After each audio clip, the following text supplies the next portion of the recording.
Pajisja me pasaportën shqiptare dhe talenteve të reja që duan të veshin fanellën kuqezi duket se po has në vështirësitë ka krijuar së fundmi një përplasje në distancë mes Federatës Shqiptare të Futbollit dhe institucionit të presidencës. Kjo shihet qartësisht në një postim në rrjetet sociale i Tefik Osmanit, i cili në rolin e procesit të skautizmit të FSHF i është drejtuar publikisht presidentit Bajram Begaj duke e pyetur se pse procedurat bëhen të përshpejtuara për lojtarët e Kosovës, si në rastin e Albion Rahmanit, por jo për talentet shqiptare. Postimi i Tefik Osmanit. Zoti presidenti i Republikës, po ju drejtohem publikisht jo për një favor, por për një përgjigje që lidhet drejt për drejt me të ardhmen e futbollit shqiptar. FSHF-ja ka dorëzuar dokumentacionin për rreth 10 djemë dhe vajza me potencial të madh, të cilët mund të përfaqësojnë Shqipërinë nga ekipet kombëtare të moshave. Përgjigjja që marrim është se ka ndryshuar ligji dhe duhet të presim VKM-n. Dua të jam shumë i qartë. Ne si FSHF jemi plotësisht pro që lojtarët me origjinë nga Kosova të pajisen me pasaportë shqiptare.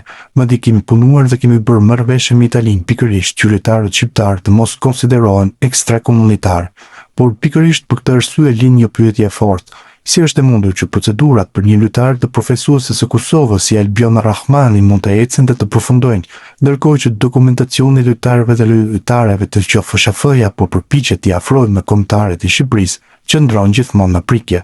Nuk kemi asgjë kundër Rahmanit apo lojtarëve të Kosovës, përkundrazi kjo është një çështje që ne e mbështesim, por kërkojmë që njëjti seriozitet, e njëjta shpejtësi dhe e njëjta vëmendje të kushtohet dhe talentave që mund të veshin fanellën kuqezi, sepse këtu nuk po flasim për dokumente që mund të presin pafundësisht, po flasim për fëmijë të rinj që kanë një moshë, një cikël kombëtar edhe një moment të caktuar në zhvillimin e tyre.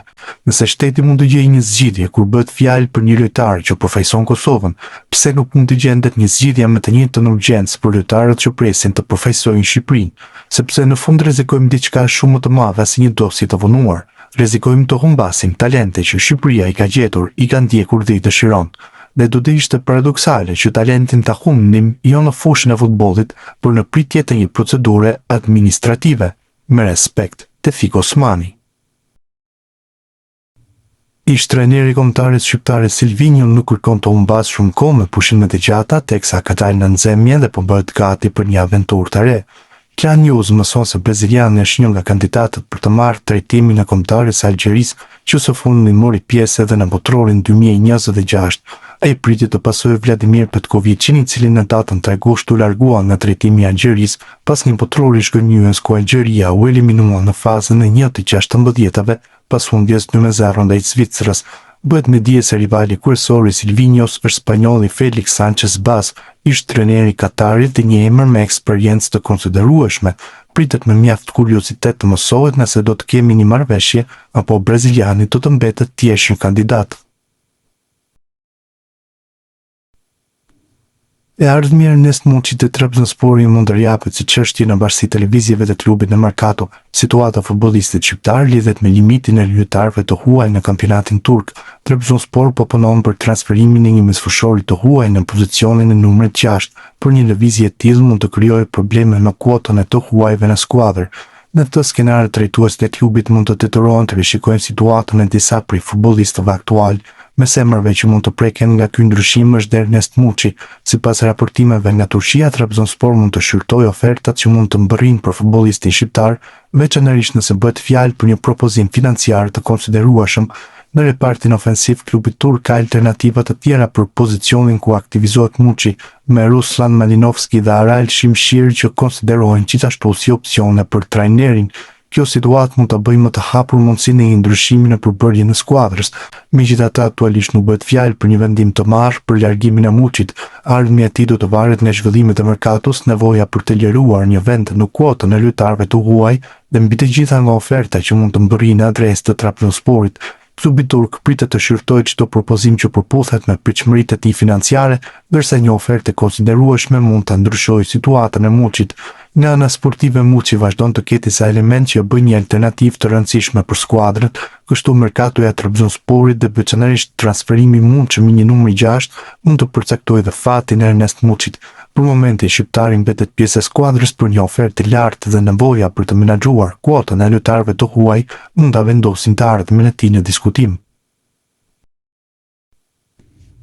Mara Shkumbulla është prezantuar 2 ditë më parë si futbollisti më i ri i Rayo Vallecano pasi ka finalizuar huazimin nga radhët e Romës të klubi spanjoll.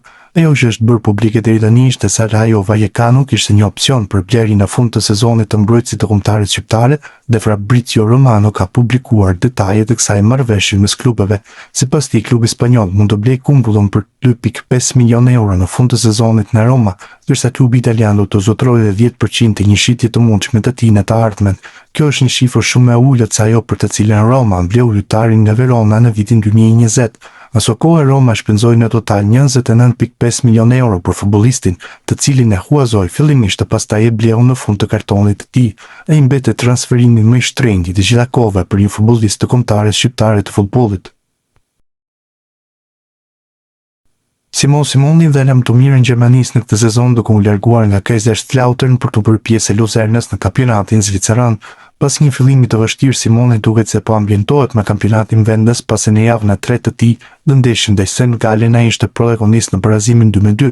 Simoni u quajtur lojtari më i mirë i ndeshjes sipas vlerësimeve të SofaScore me notën 9.1 pas paraqitjes së tij.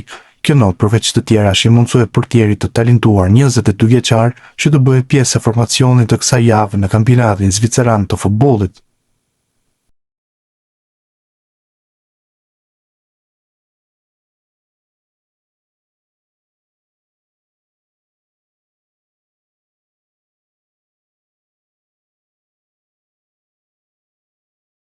Kapiteni i kombëtares, Berat Gjimshiti, i dha fund aventurës 10 vjeçare me Atalantën, teksa nëpërmjet një reagimi të gjatë në Instagram, ka prekur me fjalët e shkruara, duke falendëruar çdo bashkëdhëtar të këtij kapitulli fantastik në klubin italian.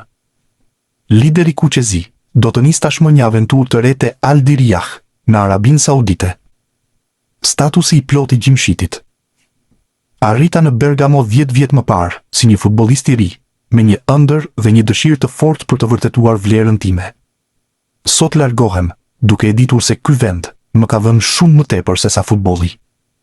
U rrita këtu si lojtar, si burr dhe si baba. Familja ime u rrit këtu. Bergamo është bërë shtëpia ime dhe Atalanta është shumë më tepër se sa një ekip. Gjatë këtyre 10 viteve, kemi përjetuar fitore, humbje, net të paharrueshme dhe gola që ndoshta dikur vetëm një ndërronim. Por ajo që do të marrë me vete më shumë se çdo gjë tjetër, janë njerëzit.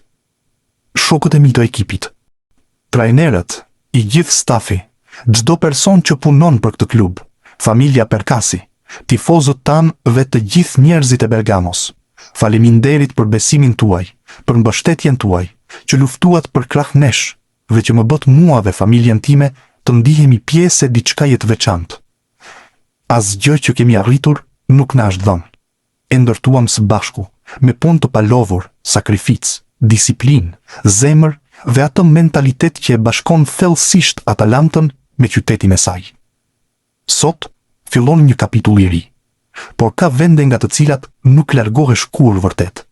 Mund të largohesh nga një ekip, mund të largohesh nga një qytet, por ne mbajmë një shtëpi brenda vetes. Faleminderit për gjithçka, Bergamo. Faleminderit për gjithçka, Atalanta. Për gjithmonë në zemrat tona.